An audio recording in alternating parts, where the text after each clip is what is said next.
What I wanted to do was take an analog synth and its digital counterpart and like compare them side by side. You know, does it sound exactly the same when you do A, B, C, and D? The Arturia MiniBrute V, which is the software version that Arturia have released recently, and the unit I was able to get hold of, I've been loaned a MiniBrute 2, don't compare like that. Even though they've got the same design and most of the features and setup are there, I've learned so much about working with an analog synth and working with a digital synth and the way that they operate and how you go about designing sounds with them, trying to do this video. The differences of working with a digital synth versus an analog synth, the limitations between the two, and the trade-offs that comes with one and the other. See, the MiniBrute 2 is not an overly expensive synth. You can find one secondhand for about £300. So what's that, like $350, $380? Versus the soft synth's gonna cost you about $100, right? But there's a whole world of differences between the two, and what I've come across is the fact that one allows me to do a completely different thing to the other.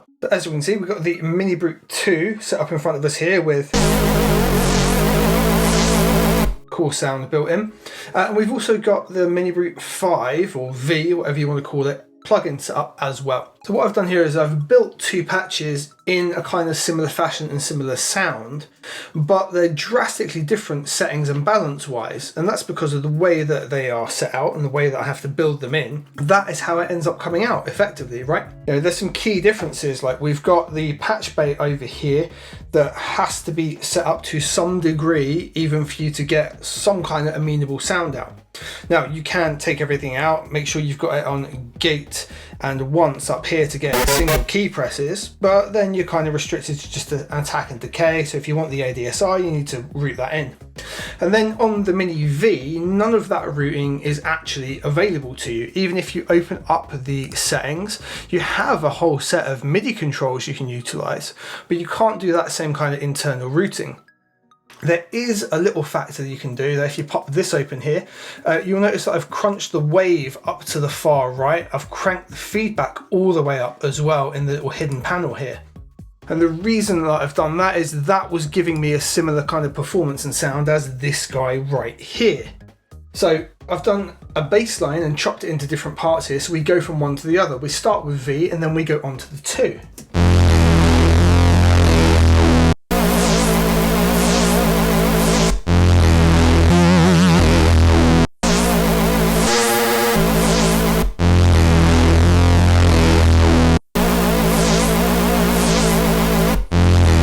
As you can hear, they are vastly different sounds, especially in the accent of the low end. I couldn't get this to also be a lead as well as have a big fat bass.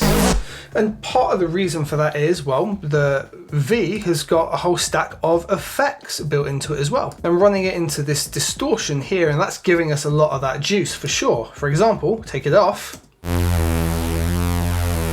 And it's actually really quite plain and boring. But I've misled you somewhat because I'm actually running this directly into fat effects as well at the same time.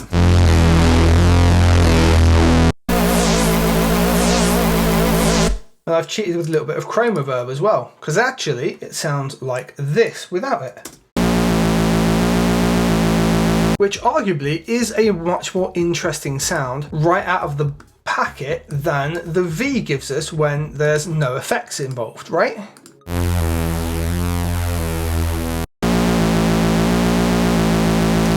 Meaning actually, sort of out of the gate, this is a far more utilized and interesting sound. But because we're in a digital domain with the MiniBrute V, we have that whole suite of effects to take effect of and utilize, and we get a way more interesting scope out of it. Now you would think that the oscillators and filters would perform pretty much the same, what with the fact we've got the sub oscillator, which would be our second oscillator in here. However, the performance of this thing is wildly different compared to this, where we can just switch a wave in and dial it up with a control. It gives us a much cleaner low end than this thing ever will, or at least to the state that I can get it.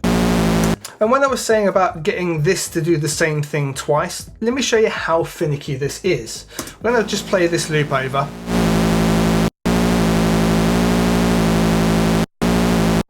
And well, that kind of proves my point. I've only very minorly touched something and I've lost my sound. But if I were to say accidentally knock this switch.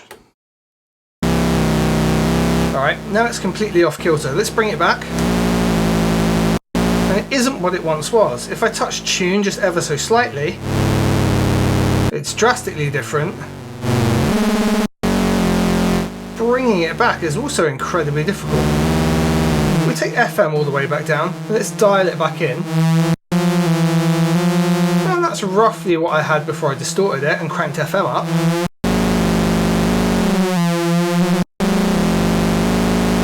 I still can't get where I was.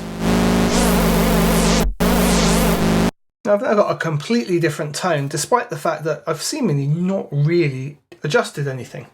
Now I take oscillator 2 out, and we go back to our somewhat split up lead using the ultra saw amount that's not even in. It's the FM that's doing a lot of the work here.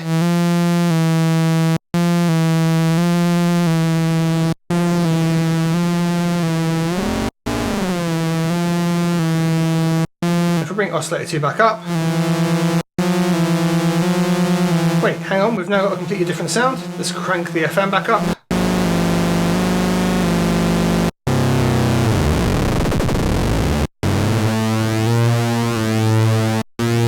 And there we go, we've somewhat found it again. But I accidentally knock a switch and bring it back. Yeah, we're not too bad that time. And that's some of the finickiness I was talking about, that no matter what I do with this, it's always going to retain the sound that we made in the first place. I can bring the sub oscillator right up, make it super fat.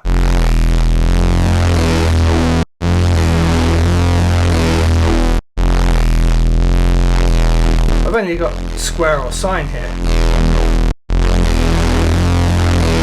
But no matter what I do, it comes back to that same effect and sounding exactly the same as it did before. But with the hardware, it's a little bit more of an arse. Let's give it a sine wave this time instead. We can bring that right the way down.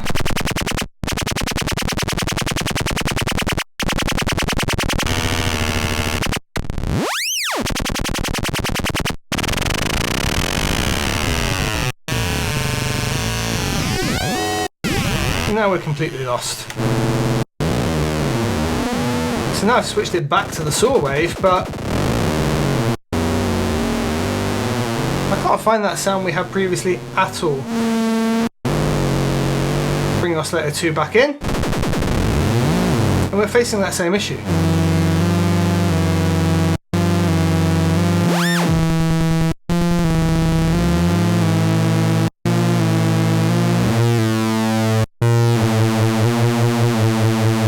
To go back through that same order of operations of things, doing everything in exactly the same sequence to get back to the sound we were at, which can be a little bit frustrating. Now, some other interesting things to note on the two are they've both got what's called the brute factor. It's effectively a feedback loop. However, on this guy right here, I'd arguably say it's pretty musical, right? We can turn it to any point and dial in a tone that we like. Find some pretty aggressive bass tones, right? If we were to grab ourselves a patch cable and maybe do the LFO out onto the cutoff of the LFO, and we could leave the AD out going over to, say, the saw wave.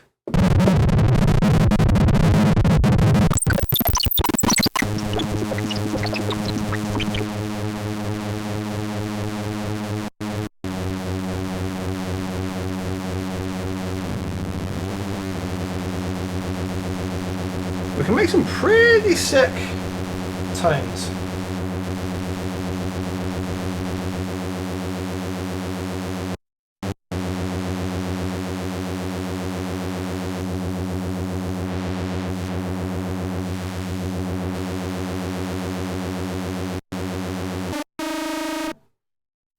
Especially in terms of like ripping leads. When we make use of some of the effects.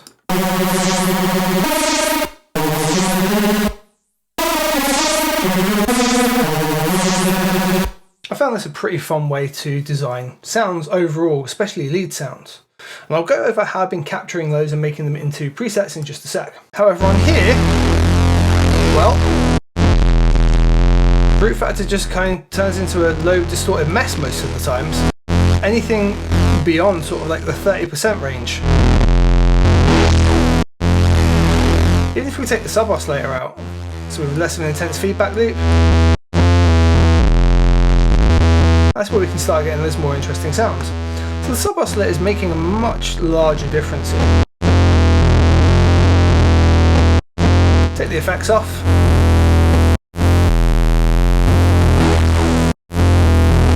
And again, we're falling into pretty messy territory, but interesting nonetheless.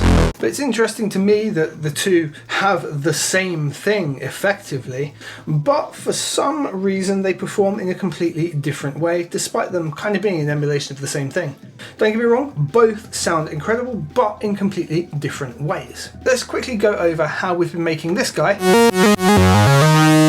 into some patches, and I've left a couple open in here as an example. One, for example, here called the Full Ranger, I made a really wide D&B lead, and I've set it up so that if we press B, we've actually got a whole set of controls as well. So we can control the wobble and the rate at which it wobbles.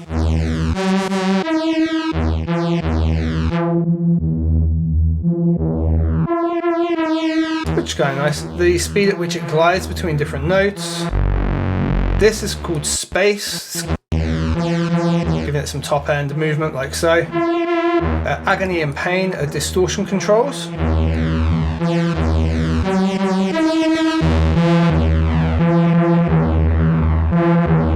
Where it says lower intensity.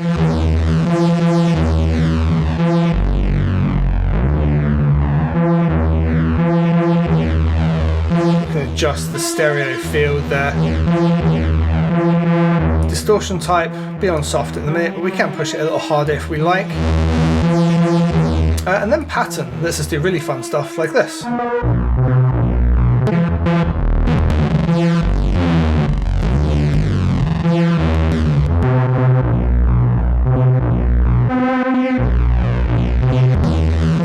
And that's all built from this.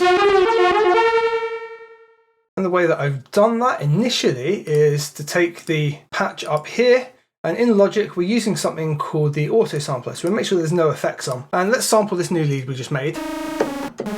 Despite it not being the best sound in the world, we can definitely have some fun with it. And the way that we do it is we're choosing a range, so pressing lower notes, seeing how low we can realistically go, or how high up we can go.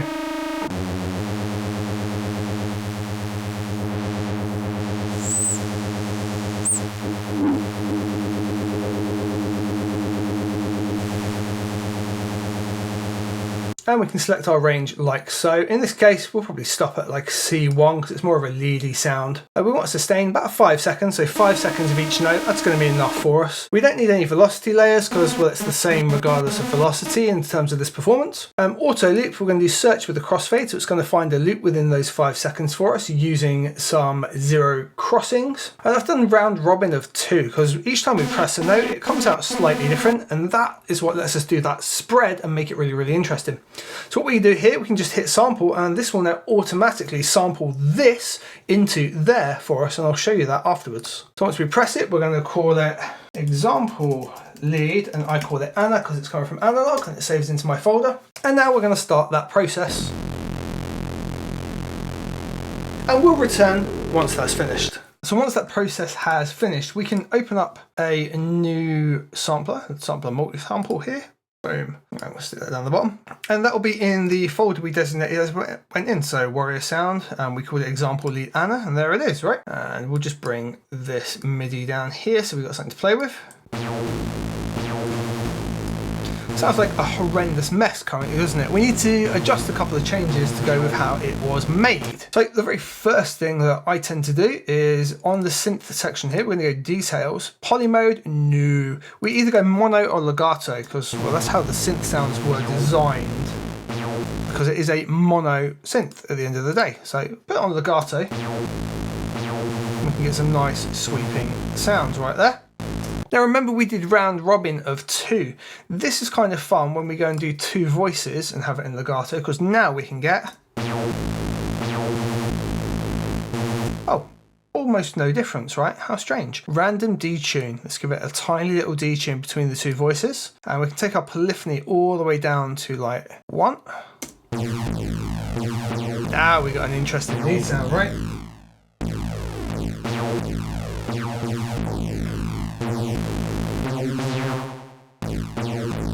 The more we push that up, more like crazy disparity we get, but a couple of cents does a pretty good job. We can also crank this up to like 4 voices, and because we're detuning and we've got a round robin, we can get some like really, really thick spreads.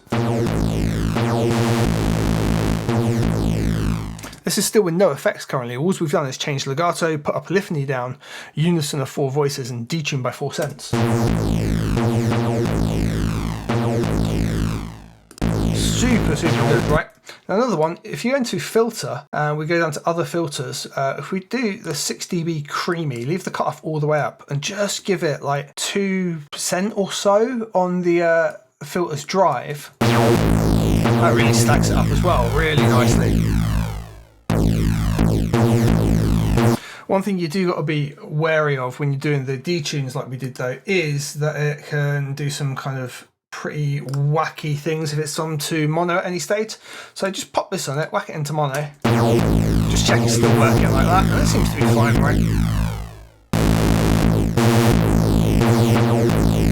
Can actually be a good sound design tool to leave it in mono rather than get that spread.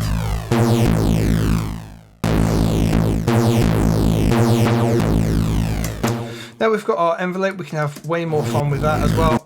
So we can make it just a really like quick plucky sound.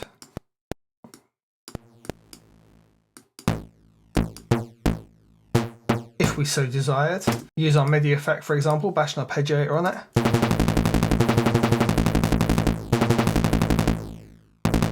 We have options, being the point. Because we made that loop in as well, it automatically loops around when we hold the note.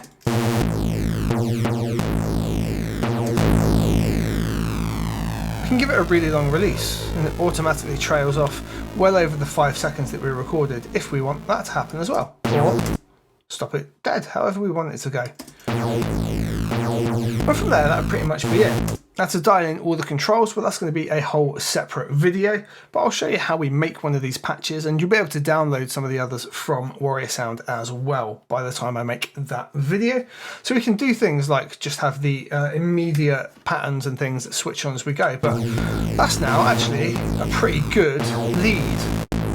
And that was all made from the MiniBrute 2. Today's video is sponsored by DistroKid. They let me get my music out to all of the major distributors, and they do that at a price an independent artist can easily afford. If you're ready to get your music or beats out there and want to release an unlimited amount of music each year, check the link in the description below for a discount off of your first year of unlimited distribution with DistroKid. So at the end of all of this, what is my verdict? Is it comparable to have a plug-in synth versus an analog synth? So first off, let's do some analog pros and cons. One of the pros absolutely is this unique characterful sound aspect. I found that nothing is quite like this, and like I say, the tiniest adjustment can change the overall character straight away. There's the fact that it's ever so slightly different every single time is something your ear picks up. It becomes natural, almost organic, which is a weird thing to say about synthesis, but that is how it feels. And the thing that ties directly into that is the tactile nature of it. I can put my hand on the keys and I can grab any one thing or the other and adjust it in real time and get a feel for what I'm doing with the sound of it. Yes, you can do that with some soft synths if you link them up to your keyboard, and like the keyboard I've got right down here, for example, that auto maps in a lot of cases, and you can do that kind of thing to a degree, but it isn't quite the same thing once you actually have that experience of the tactile functionality of it. Now, a con for sure in this case is order of operations, as in the order you do things very much seems to affect the overall sound that you end up creating, and it's kind of difficult to get the same thing to happen twice. Like in the example I showed you, an accidental flip of a switch and then bringing it back doesn't bring you back to the sound you had previously.